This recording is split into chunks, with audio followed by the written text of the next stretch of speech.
মাদক নির্মূলের নামে মব সৃষ্টি করা হলে কোনোভাবেই ছাড় দেওয়া হবে না বলে জানিয়েছেন ঠাকুরগাঁও ৩ আসনের সংসদ সদস্য ও পীরগঞ্জ উপজেলা বিএনপি সভাপতি জাহিদুর রহমান জাহিদ।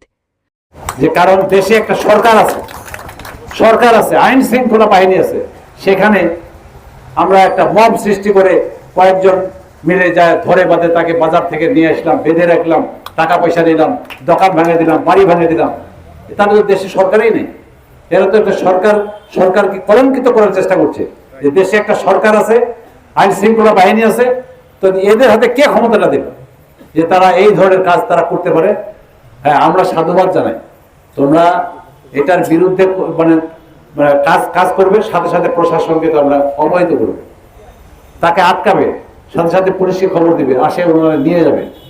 এই কাজ না করে তোমরা আইনটা নিজের হাতে তুলে নিয়ে ইচ্ছা মতো তাদেরকে ওই গাছের মধ্যে বেঁধে রাখে, মায়ের পিট করে বিভিন্ন মানুষের সম্পর্কে মানে মিথ্যা তথ্য প্রচার করে লাভটা কি?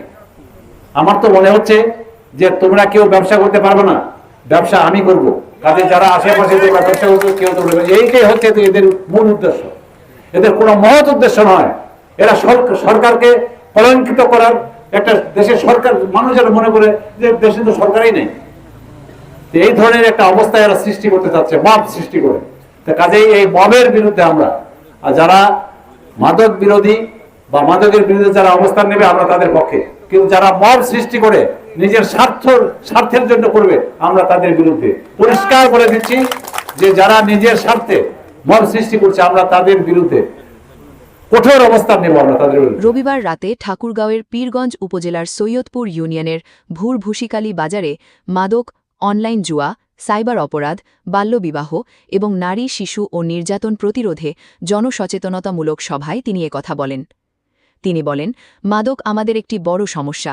এ সমস্যা সমাধানে আইন শৃঙ্খলা বাহিনীর পাশাপাশি সকলকে এ যোগে কাজ করতে হবে, তবে মব সৃষ্টি করে নয়। দেশে একটি নির্বাচিত সরকার রয়েছে, কাজেই সব কিছুই আইনের মাধ্যমে হবে। একটি মহল মব সৃষ্টি করে নির্বাচিত সরকারকে ব্যর্থ করার ষড়যন্ত্র করছে বলেও অভিযোগ করেন তিনি। পীরগঞ্জ থানার ওসি ইকবাল হোসেন প্রামাণিকের সভাপতিত্বে অনুষ্ঠিত সভায় আরও বক্তব্য দেন অতিরিক্ত পুলিশ সুপার আলমগীর রহমান, উপজেলা নির্বাহী কর্মকর্তা গোলাম রব্বানী সরকার, সহকারী police super Mohammad Abdul Hai Sarkar, UP chairman Vivekananda, উপজেলা বিএনপির যুগ্ম সম্পাদক জিল্লুর রহমান জুয়েল, সাংগঠনিক সম্পাদক জিল্লুর চৌধুরী, পীরগঞ্জ সরকারি কলেজের সাবেক ভিপি আসাদুজ্জামান চৌধুরী মানু, ইউনিয়ন সভাপতি জিয়াউল ইসলাম জিয়া, সাধারণ সম্পাদক রফিকুল ইসলাম প্রমুখ। সে সহজে মাদক হাতের কাছে পাচ্ছে এবং সেই মাদক বিক্রির ক্ষেত্রে সহযোগিতা করছে আমাদের ভেতরেই বসবাসকারী কিছু কালপ্রিট, যারা জাতি এবং বলতে পারেন পুরো মানব জাতির শত্রু। এই ব্যক্তিরা আপনার এই দেশকে, জাতিকে ধ্বংস করতে চায়। তাহলে আমরা শুধুমাত্র যদি মাদক খেয়েছে এরপরে প্রতিকার ব্যবস্থা হিসেবে রিহ্যাব সেন্টারে পাঠাবো, মাদক বিক্রি করছে ওকে ধরে জেলে দিব, এর চাইতে আরো রুটে যেতে হবে।